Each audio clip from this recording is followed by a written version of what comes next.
Ooh, and live. Hey, everybody. Oh, my microphone back oh, so you can hear me. Whew. So, it's Sunday evening and a little later than I was hoping to get on live, and kind of crazy to be here.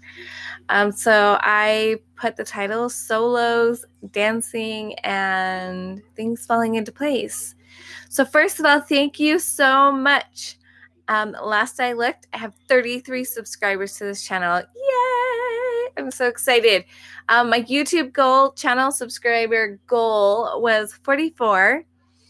And I decided it's really important to celebrate the small victories. And so I actually added up. I have a different channel because I wasn't very specific, and I need to go and change my vision board thing to be very specific about this channel, but it wasn't specific. And so I counted.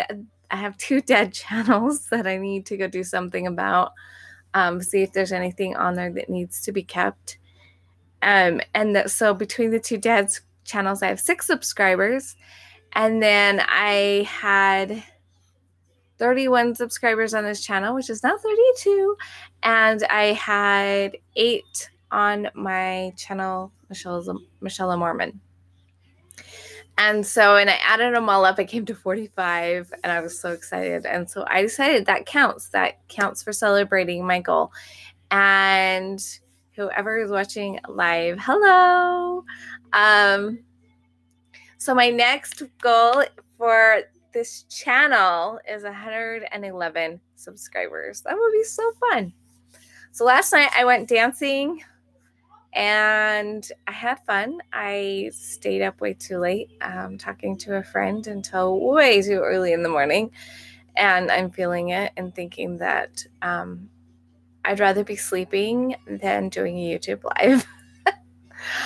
But it is what it is, and it's okay. It was wonderful. It was good. It's always nice to connect with people. I love connecting with people and getting to know people. I've known him for quite a while. I don't even know how long. So it was nice to actually get to know him a little bit more, instead of just like Facebook friends. So today I sang in church. I sang a solo, and I have to tell you, I wasn't so sure. I wasn't sure how well I would do. I'm always amazed that the people at the back of the room can hear me, because I've always had a soft, quiet voice. And so to be able to project, I could project as a cheerleader, no problem. And I projected on stage, no problem. When I was in high school, I was in theater, and I learned to use my diaphragm. And so I learned to project, but I never ever translated that over into singing until this last little while. And our former choir director, she actually sang with the Mormon Tabernacle Choir. She has a lot of music training from when she lived in Canada. And she's just an incredible woman, and she took opportunities to train me, just little sneaking and little training things, so that I could actually share my voice out through music. And how cool was that? So I was a little tired today, and I used my tools. I asked, why am I singing out? Why am I singing with confidence? Why is my voice clear and concise? Why am I sharing my testimony through music? Because for me, that's a part of what it is it's not just about singing a song. It's about sharing what I believe inside. And that's kind of what I believe in general. When we're living our ideal lives, that's what we're doing, is we're sharing our message. We're sharing what we believe inside, whether it be through singing, whether it be through speaking, writing, whether it be a YouTube video, whether it be just doing whatever you do every day. hanging out with your kids and stuff, sharing your voice, sharing your message, sharing whatever you believe in, sharing your light. Your light is beautiful, and the world wants to see it. So share it big and live and beautiful and wonderful. So things that are falling into place. Holy cow. Holy cow. So as you probably know, or maybe you don't, maybe you're new to the channel, I went to an event a week ago. It was Thursday, Friday, and Saturday last week. And one of the activities was a networking activity. And so I got to connect with some people through that, plus some other connections that I just made in general. And it was pretty cool connecting to these people, connecting to solutions. Like, we got to declare to the people we were talking what our moonshot goal is. A moonshot goal is this thing that seems so crazy, like when President Kennedy said in the beginning, when he first got elected, so it would have been in the inaugural speech of 1961 or somewhere right around the beginning there, and he declared that we were going to put a man on the moon before the end of the decade. And then and at the time, it thought it was crazy, but it got everybody looking, the scientists and stuff looking for the possibility, because it's never been done before. And in 1969, they did it, just a few years before I came into the world. How exciting is that? But like, it was one of those things that a lot of people are like, that's not even possible. And that's what a moonshot goal is. That's something that is like so crazy out there, so incredibly big and wonderful, and it just makes your heart sing to think about. And those are your moonshot goals. And I have 3 right now that I have. I want to speak on 30 stages this year. I think that would be absolutely incredible. It would be so phenomenal to be able to speak on so many stages. And I haven't hardly spoke on any stages, so this will be exciting, very exciting. 30 stages this year.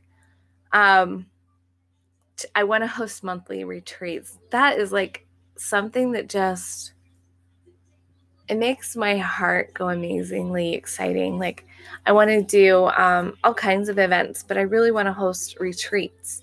I like the intimacy of bringing a small group of people together and working, whether it be a writing retreat. Oh, that is something I'm definitely doing, because I have an incredible writing technique that we're writing from. Basically, you're writing from a theta state.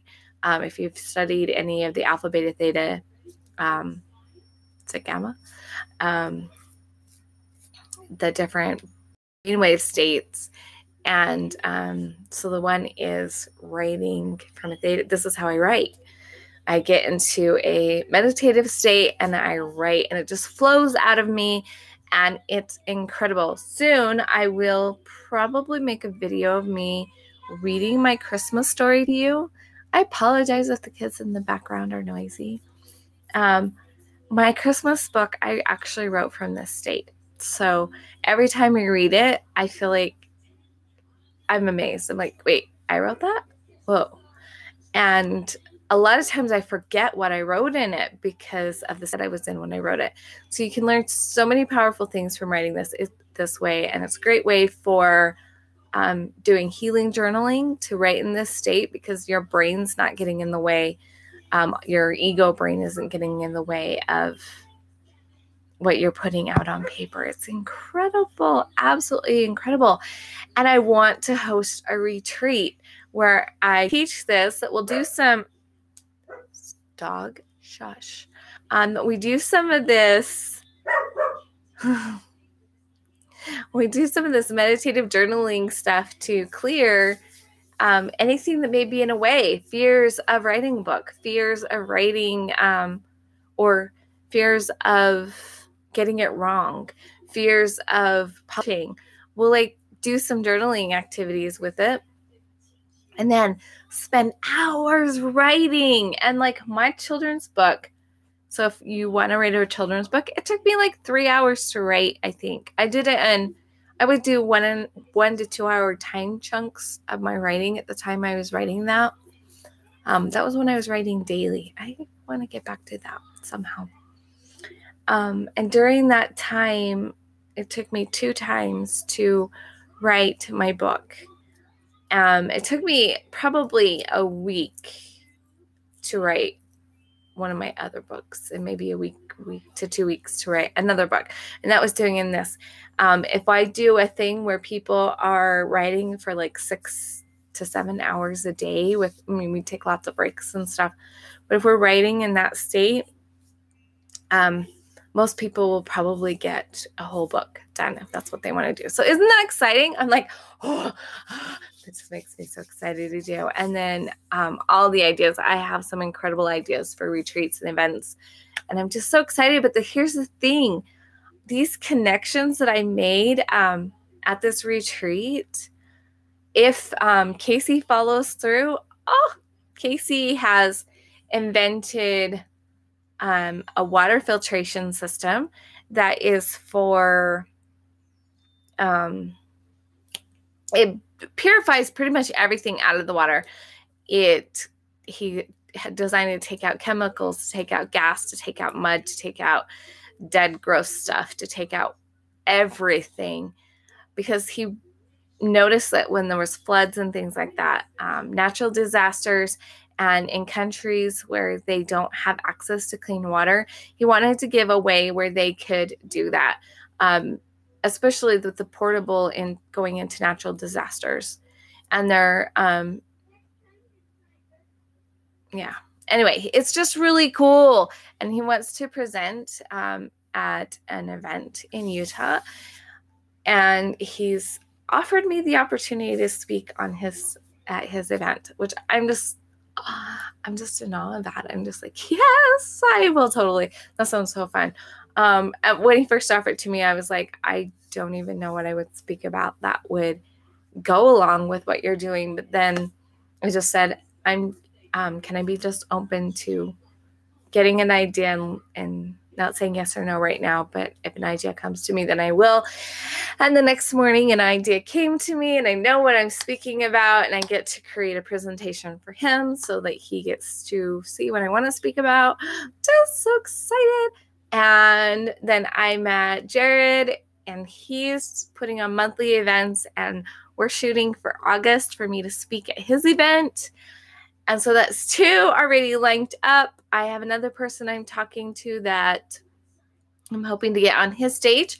I got invited to a kind of a mentoring, kind of a networking meeting where they're going to do some teaching stuff, where a lot of people who do this kind of work, like they put on events and stuff. I get invited to that on May 2nd. So I'm going to go to that and meet more people and hopefully line up more stages. And my friend is looking into doing a TED Talk. I want to do a TED Talk. I just don't know if I'm ready to do it yet. I should talk to Zach. Zach has been on a TED Talk. I should totally talk to Zach. Hey, Zach. And Zach is ThinkShare, if you didn't already know that. ThinkShare is pretty awesome. He is absolutely, he's just adorable to watch. I love watching him. And I'd like to meet him in person. I think that would be so cool. So I have all these different things. And then I can get a venue up in Oakley, which is just past Park City here in Utah. I can get a venue for $25. So I may actually rent that out and do a venue up there. I have the possibility to do a venue, which is only like 15 minutes from my house in Orem, that if I let the guy advertise his product, then I can have the venue for free. And if I don't want to advertise his product, then I get to pay a fee for that. And then, so I actually am seeing, because one of my biggest hangups with doing events was venue. Because I'm like, who's going to come if I don't even know where they're going to be happening? And so I'm really excited about this. I'm going to talk with my connection that's a couple hours away and get hers. But it's just like, I went to this event and I met all these people and all these opportunities are just lining up. And it's like the universe is aligning and my message is coming out. I'm so excited. So excited. So incredibly excited. Like, really, when you're living your life in a soul shine way, when you are allowing yourself to shine, when you're allowing yourself to share your message in a big way, things show up and things happen. I've had huge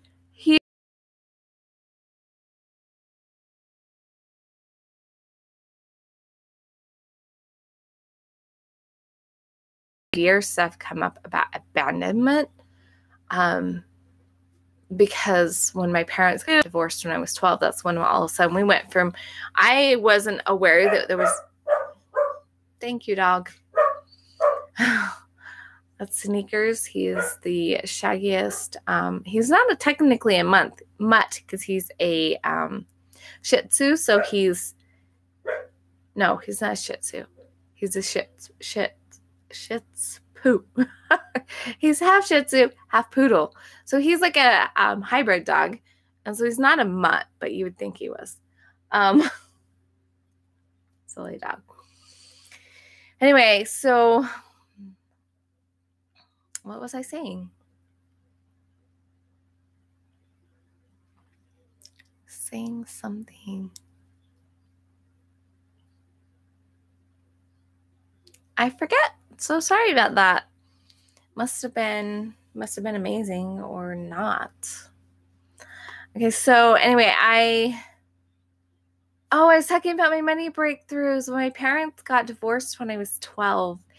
And that's when we went from, to my knowledge, we didn't really have money problems. Like, I did get some money beliefs about just credit cards, some things from how my dad talked about my grandma, which actually turned out to be a good thing because he would always talk about how she had no clue what was in her bank account. And so balancing a checkbook is something that I learned very well and very clearly, and it's very important to me that I know what's in my check account.